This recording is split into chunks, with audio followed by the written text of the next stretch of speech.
Daniel capítulo 10.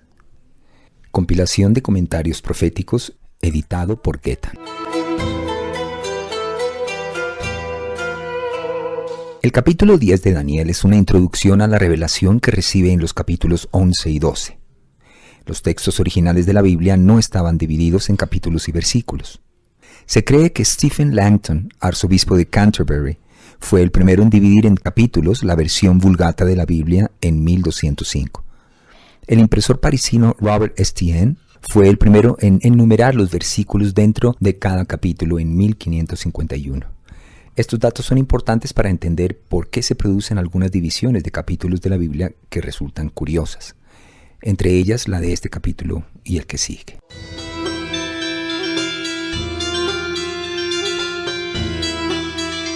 Daniel 10, del 1 al 3.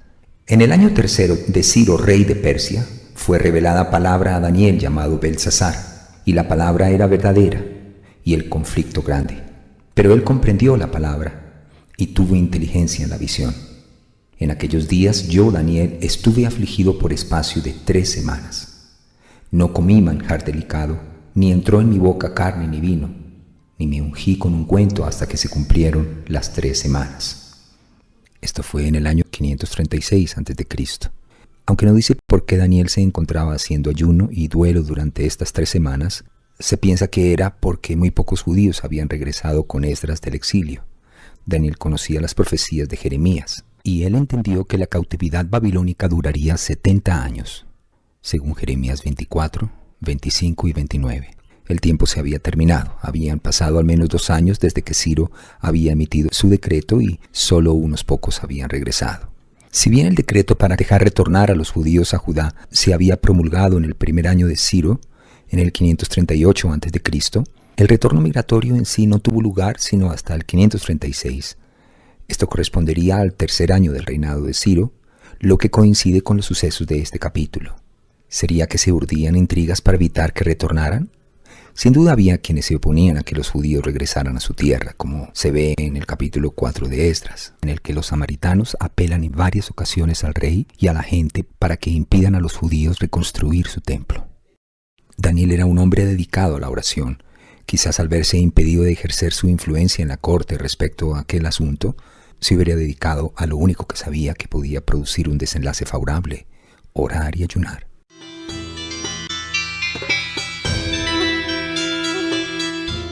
Daniel 10, del 4 al 14. Y el día 24 del mes primero estaba yo a la orilla del gran río Hiddekel, y alcé mis ojos y miré, y he aquí un varón vestido de lino, y ceñido sus lomos de oro de Ufaz. Su cuerpo era como de berilo, y su rostro parecía un relámpago, y sus ojos como antorchas de fuego, y sus brazos y sus pies como de color de bronce bruñido, y el sonido de sus palabras como el estruendo de una multitud. Y solo yo, Daniel, vi aquella visión, y no la vieron los hombres que estaban conmigo, sino que se apoderó de ellos un gran temor, y huyeron y se escondieron. Quedé pues solo, y vi esta gran visión, y no quedó fuerza en mí, antes mi fuerza se cambió en desfallecimiento, y no tuve vigor alguno. Pero oí el sonido de sus palabras, y al oír el sonido de sus palabras, caí sobre mi rostro en un profundo sueño, con mi rostro en tierra. Y aquí una mano me tocó e hizo que me pusiese sobre mis rodillas y sobre las palmas de mis manos. Y me dijo: Daniel, varón muy amado, está atento a las palabras que te hablaré, y ponte en pie, porque a ti he sido enviado ahora. Mientras hablaba esto conmigo, me puse en pie temblando. Entonces me dijo: Daniel, no temas, porque desde el primer día que dispusiste tu corazón a entender y a humillarte en la presencia de tu Dios, fueron oídas tus palabras, y a causa de tus palabras yo he venido. Mas el príncipe del reino de Persia se me opuso durante 21 días. Pero he aquí Miguel, uno de los principales príncipes, vino para ayudarme, y quedé allí con los reyes de Persia. He venido para hacerte saber lo que ha de venir a tu pueblo en los postreros días, porque la visión es para esos días. Aquí en Daniel 10 tenemos un vistazo del mundo espiritual de la quinta dimensión y de la tremenda batalla que tuvo lugar entre el príncipe demonio de Persia y el arcángel de Dios, quien finalmente se impuso para dar a Daniel este mensaje importante. Procede a contarle sobre su lucha por doblegar al príncipe del reino de Persia, que se había prolongado durante 21 días y para la cual necesitó la ayuda del arcángel Miguel. Este príncipe de Persia era una entidad espiritual sobre la que su amo Satanás le había dado dominio. Este príncipe era un ser angelical malvado porque se oponía a la palabra de Dios que venía a Daniel. En varias ocasiones Jesús se refirió a Satanás como el príncipe de este mundo. La palabra príncipe tiene la idea de un gobernante o autoridad. Encaja bien con la idea del Nuevo Testamento de los rangos angelicales, en los que incluyen fuerzas demoníacas que están organizadas con una jerarquía. Efesios 6:12 dice: porque no tenemos lucha contra sangre y carne, sino contra principados, contra potestades, contra los gobernadores de las tinieblas de este siglo, contra huestes espirituales de maldad en las regiones celestes. Colosenses 1:16 dice: porque en Él fueron creadas todas las cosas, las que hay en los cielos y las que hay en la tierra, visibles e invisibles, sean tronos, sean dominios, sean principados, sean potestades. Todo fue creado por medio de Él y para Él. Juan 14:30 dice: no hablaré ya mucho con vosotros, porque viene el príncipe de este mundo, y Él nada tiene en mí. Algunos dirán: ¿quieres decir que los ángeles de Dios no son absolutamente poderosos? Bueno, ganó. Era poderoso, pero el diablo es el que nos prueba, el entorpecedor, el angustiador, el tribulador, el que nos pone las cosas difíciles. ¿No es así? No siempre logramos hacerlo todo enseguida porque el diablo nos da muchos problemas. No nos puede detener, no nos puede impedir que lo hagamos, pero uno de sus principales trabajos es acusar, entorpecer y retrasar la obra de Dios. Y eso es precisamente lo que hace a veces con los mensajeros de Dios. Hay que preguntarse por qué intentaría evitar el príncipe demonio de Persia que el mensaje le llegara a Daniel.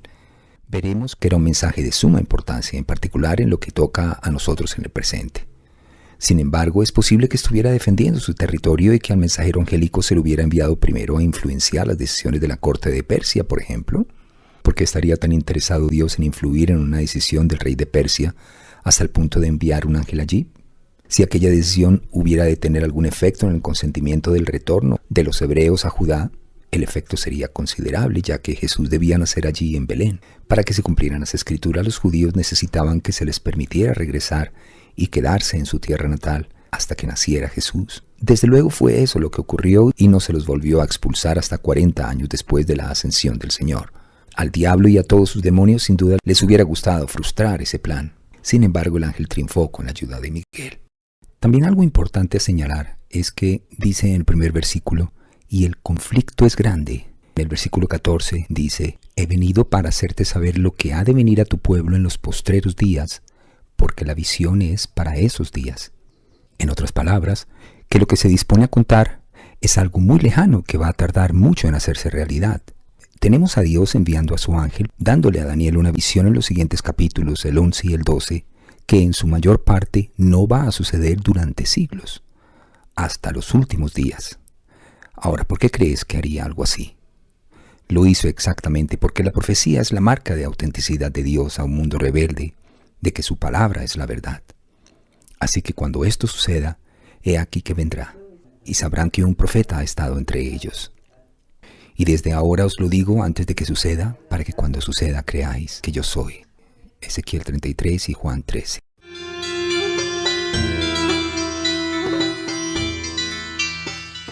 Daniel 10, del 15 al 21.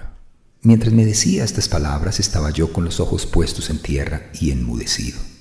Pero he aquí, uno con semejanza de hijo de hombre tocó mis labios. Entonces abrí mi boca y hablé, y dije al que estaba delante de mí: Señor mío, con la visión me han sobrevenido dolores y no me queda fuerza. ¿Cómo pues podrá el siervo de mi Señor hablar con mi Señor? Porque al instante me faltó la fuerza y no me quedó aliento. Y el ángel que tenía semejanza de hombre me tocó otra vez y me fortaleció. Y me dijo: Muy amado, no temas, la paz sea contigo. Esfuérzate y aliéntate. Y mientras él me hablaba, recobré las fuerzas y dije: Hable mi Señor, porque me has fortalecido. Él me dijo: ¿Sabes por qué he venido aquí? Pues ahora tengo que volver para pelear contra el príncipe de Persia, y al terminar con él, el príncipe de Grecia vendrá. Pero yo te declararé lo que está escrito en el libro de la verdad, y ninguno me ayuda contra ellos sino Miguel, vuestro príncipe. Apocalipsis 12, del 7 al 9 dice: Después hubo una gran batalla en el cielo. Miguel y sus ángeles luchaban contra el dragón. Y luchaban el dragón y sus ángeles, pero no prevalecieron, ni se halló ya lugar para ellos en el cielo. Y fue lanzado fuera Satanás, el cual engaña al mundo entero. Fue arrojado a la tierra.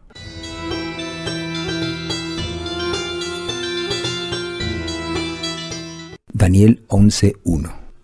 Y yo mismo, en el año primero de Darío el Medo, estuve para animarlo y fortalecerlo. En el primer versículo del capítulo siguiente, el ángel le dice a Daniel que estuvo al lado del rey en su primer año del reinado para infundirle ánimo. Así que el ángel sin duda tenía influencia en la corte persa. También le dice que una vez que termine de darle el mensaje, debe volver a luchar contra el príncipe de Persia y que pronto deberá hacer lo mismo con el de Grecia. Sea cual fuera la causa de la batalla espiritual entre el ángel y el demonio, este capítulo nos indica claramente que este conflicto es real. Asimismo demuestra que la oración ferviente y decidida es esencial para el triunfo de quienes están de parte del bien. Un punto muy importante es que la guerra que se lleva a cabo en el mundo espiritual es de suma importancia, pero toda ella gira en torno a nosotros y tiene que ver con nosotros. Cuando Daniel oró, el ángel de Dios que recibió el mandato de ir a socorrerlo, fue liberado y obtuvo la victoria sobre el diablo, tras lo cual pudo acudir en auxilio de Daniel. Obtuvo la victoria a causa de las oraciones de Daniel. Y entonces Miguel sí pudo acudir a ayudarle y triunfar sobre el príncipe de Persia. Las batallas de los cielos dependen mucho de nosotros y del rumbo que tomemos. Los espíritus no son totalmente independientes de nosotros, ni se dedican exclusivamente a pelear entre sí en los cielos. De ser así no tendría ningún sentido ni finalidad, porque todo el plan divino se basa en que el hombre tiene libre albedrío, la facultad soberana de elegir, y por donde vaya el hombre, por ahí irá la batalla. Si el hombre elige acertadamente y toma el buen camino, entonces las fuerzas del cielo serán potenciadas para vencer a las fuerzas del mal. En cambio, si elegimos equivocadamente y tomamos malos caminos y hacemos lo que no debemos, el enemigo tiene entonces poder para vencernos y derrotarnos, pese a todo lo que el cielo quisiera hacer. Lo que evidentemente vienen haciendo hoy en día, dado que el mundo va camino al infierno. Mateo 16:19 dice: Todo lo que atares en la tierra será atado en los cielos, y todo lo que desatares en la tierra será desatado en los cielos. No dice que todo lo que ates en el cielo será atado en la tierra, y que todo lo que desatares en el cielo será desatado en la tierra. No, dice al revés. En eso consiste el libre albedrío. 2 Corintios 10, del 3 al 5 dice: Pues aunque andamos en la carne, no militamos según la carne, porque las armas de nuestra milicia no son carnales, sino poderosas en Dios para la destrucción de fortalezas, derribando argumentos y toda altivez que se levanta contra el conocimiento de Dios, y llevando cautivo todo pensamiento a la obediencia a Cristo. Efesios 6, 13 al 18 dice: Por tanto, tomad toda la armadura de Dios, para que podáis resistir en el día malo, y habiendo acabado todo, estar firmes. Estad pues firmes, ceñidos vuestros lomos con la verdad, y vestidos con la coraza de justicia, y calzados los pies con el apresto del evangelio de la paz. Sobre todo, tomad el escudo de la fe, con que podáis apagar todos los dardos de fuego del maligno, y tomad el yelmo de la salvación y la espada del Espíritu, que es la palabra de Dios, orando en todo tiempo con toda oración y súplica en el Espíritu, y velando en ello con toda perseverancia y súplica por todos los santos. Hebreos 4:12 dice: Porque la palabra de Dios es viva y eficaz, y más cortante que toda espada de dos filos, y penetra hasta partir el alma y el espíritu, las coyunturas y los tuétanos, y discierne los pensamientos y las intenciones del corazón. Primera de Pedro 5, 8 y 9 dice: Sed sobrios y velad, porque vuestro adversario el diablo como león rugiente anda alrededor buscando a quien devorar, al cual resistid firmes en la fe. Efesios 4:27 dice: ni deis lugar al diablo. Santiago 4:7 dice, someteos pues a Dios, resistid al diablo y huirá de vosotros. 1 Juan 4:4 dice, hijitos, vosotros sois de Dios y los habéis vencido, porque mayor es el que está en vosotros que el que está en el mundo. Colosenses 1:13 dice, el cual nos ha librado de la potestad de las tinieblas y trasladado al reino de su amado Hijo. Colosenses 2:15 dice, y despojando a los principados y a las potestades, los exhibió públicamente, triunfando sobre ellos en la cruz. Efesios 1:19-21 dice, la supereminente grandeza de su poder para con nosotros los que creemos, según la operación del poder de su fuerza, la cual operó en Cristo, resucitándole de los muertos y sentándole a su diestra en los lugares celestiales, sobre todo principado y autoridad y poder y señorío, y sobre todo nombre que se nombra, no solo en este siglo, sino también en el venidero. Segundo de Reyes 6:14-17 dice, entonces envió el rey de Siria allá gente de a caballo y carros y un gran ejército, los cuales vinieron de noche y sitiaron la ciudad. Y se levantó de mañana y salió el que servía al varón de Dios, y he aquí el ejército que tenía sitiada la ciudad con gente de a caballo y carros. Entonces su criado le dijo, Señor mío, ¿qué haremos? Y él le dijo, no tengas miedo, porque más son los que están con nosotros que los que están con ellos. Eliseo entonces oró y dijo, oh Señor, te ruego que abra sus ojos para que vea. Y el Señor abrió los ojos del criado y miró que el monte estaba lleno de caballos y carros de fuego alrededor de Eliseo. Judas 1:9. Cuando el arcángel Miguel peleaba con el diablo para quitarle el cuerpo de Moisés, Miguel no lo insultó, sino que solo le dijo, que el Señor te castigue.